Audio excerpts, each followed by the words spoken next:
Promosi penjualan itu masalah dan masalahnya.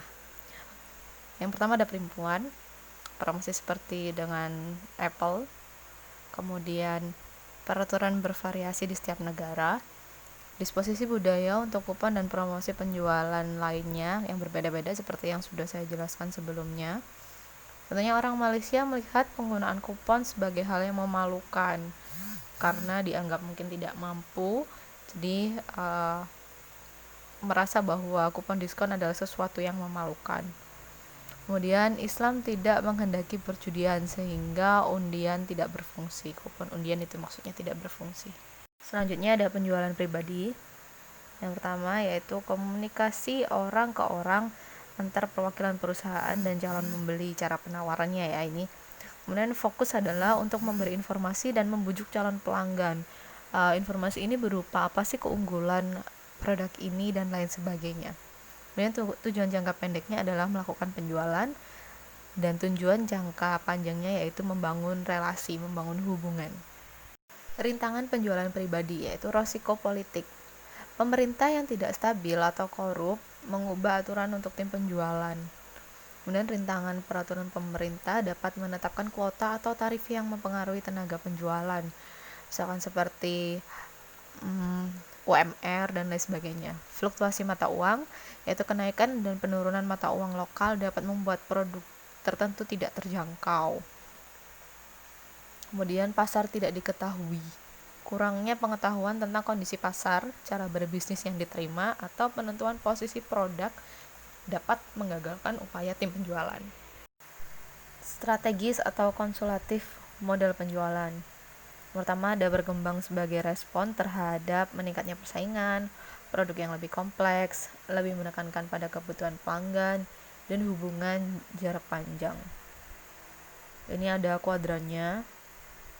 Place, price, product, dan promotion merupakan satu kesatuan. Kemudian di sebelah kanannya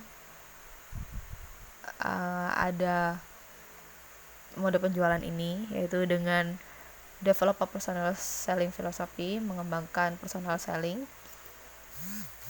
Ada 3 poin di situ. Kemudian develop a relationship strategy, mengembangkan strategi hubungan, juga dibagi menjadi 3. Kemudian ada develop a project strategi, mengembangkan strategi produk, ada 3. Kemudian develop a customer strategi, di mana kita bisa mengembangkan konsumen, memiliki 3 unsur juga. Dan develop a presentation strategy, mengembangkan tampilan suatu produk tersebut, juga dibagi menjadi 3.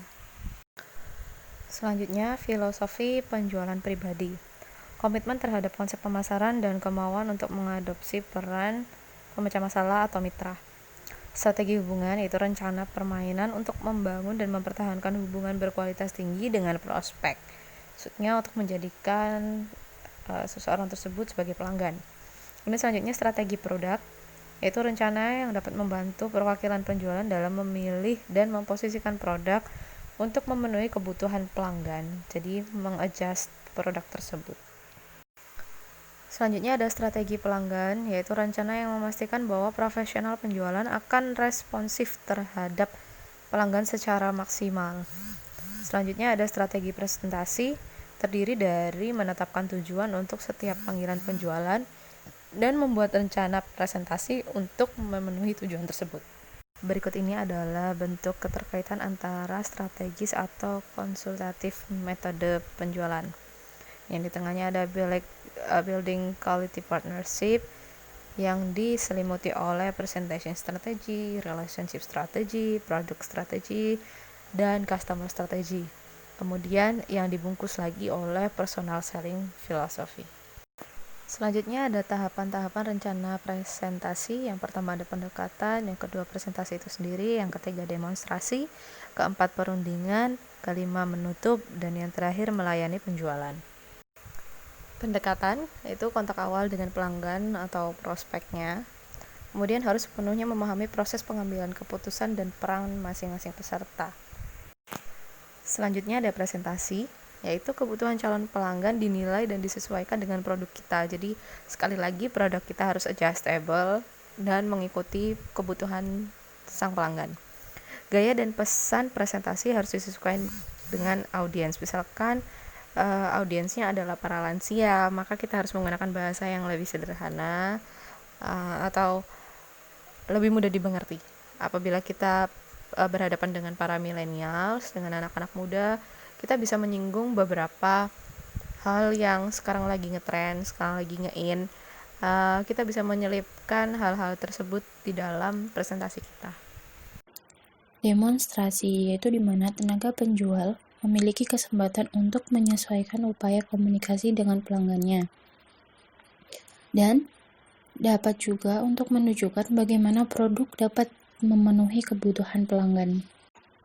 Perundungan yaitu dapat dipastikan bahwa pelanggan dan tenaga penjualan keluar dari pemenang presentasinya. Menutup itu kita harus meminta bukti penjualan dan pembelian, seperti contohnya kwitansi ataupun nota. Dan yang kedua, harus peka secara budaya. Melayani penjualan. Untuk memastikan kepuasan pelanggan yaitu harus ada proses implementasi harus dijabarkan, lalu adanya program layanan pelanggan yang didirikan.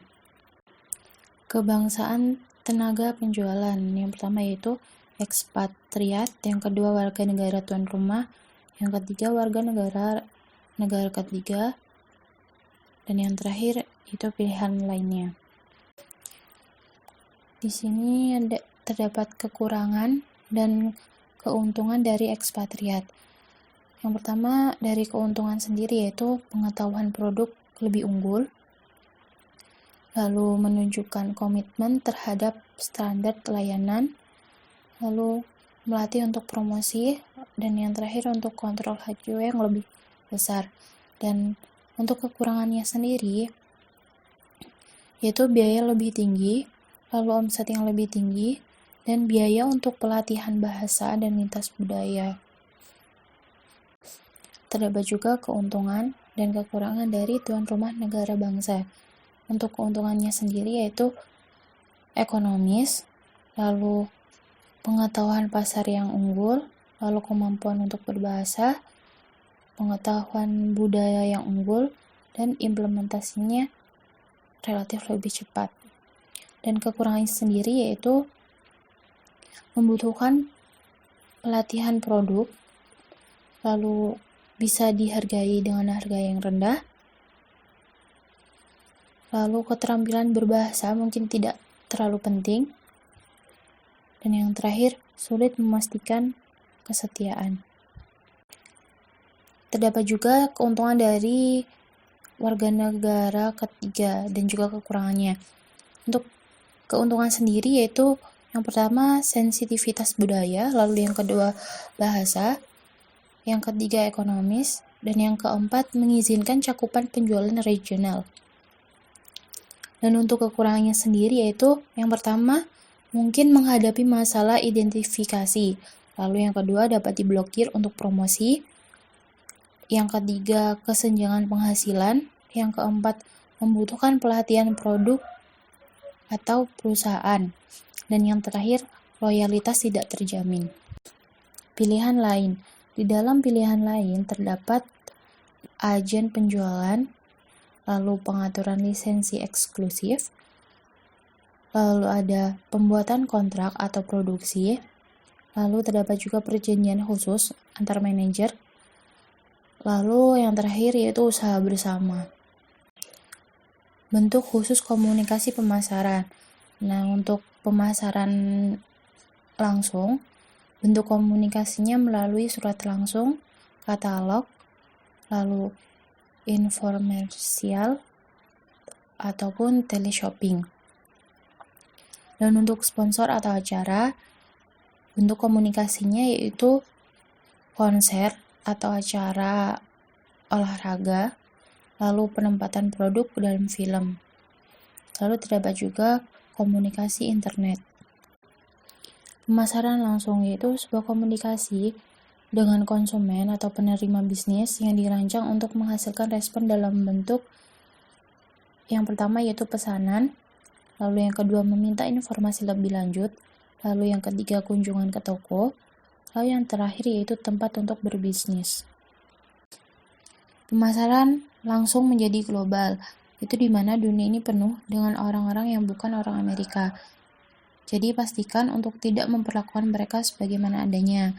Lalu yang kedua yaitu seperti politik, semua pemasaran adalah lokal. Lalu yang ketiga yaitu meskipun ada Uni Eropa, tidak ada yang namanya Eropa.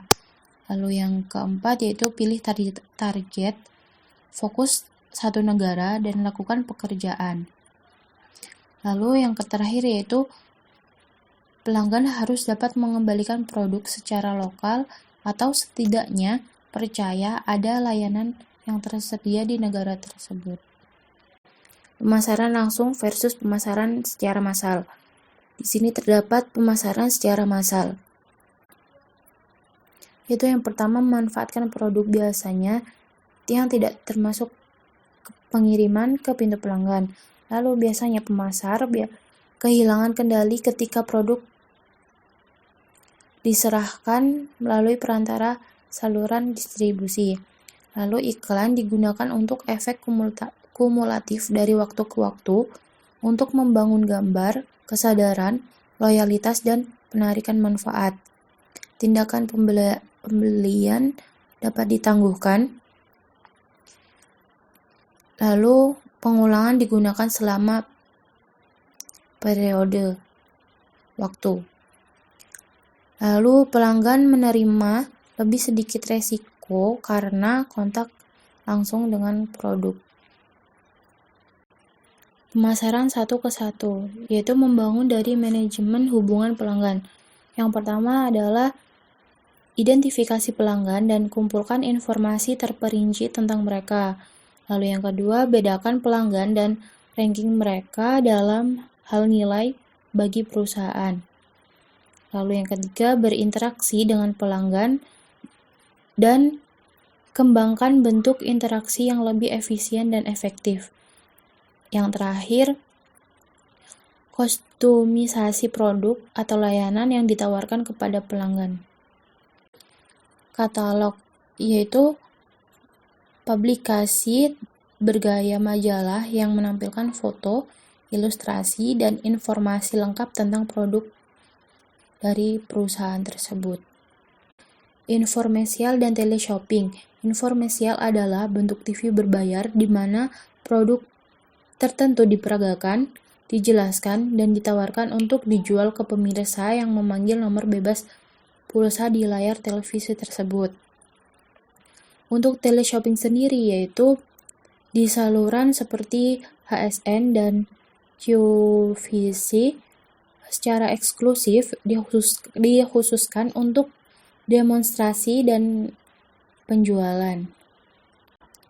Televisi interaktif atau ITV, yaitu memungkinkan pemirsa untuk berinteraksi dengan konten pemrograman yang mereka tonton. Di Inggris, lebih dari setengah pelanggan TV berbayar menggunakan ITV. Lalu untuk kontrol jarak jauh memiliki tombol untuk mendorong memesan produk yang ditampilkan di layar. Sponsor, yaitu sebuah perusahaan yang membayar biaya untuk dikaitkan dengan acara, tim, asosiasi atletik, atau fasilitas olahraga. Lalu, menggabungkan elemen PR dengan promosi penjualan. Yang terakhir, menarik perhatian media. Penempatan produk. Itu yang pertama mengatur agar produk dan nama merek perusahaan muncul di acara TV, film, atau jenis hiburan lainnya. Untuk pemasar juga meminjamkan atau menyumbangkan produk kepada selebriti atau tokoh publik lainnya. Sekian presentasi dari kelompok kami. Mohon maaf bila ada salah kata. Wassalamualaikum warahmatullahi wabarakatuh.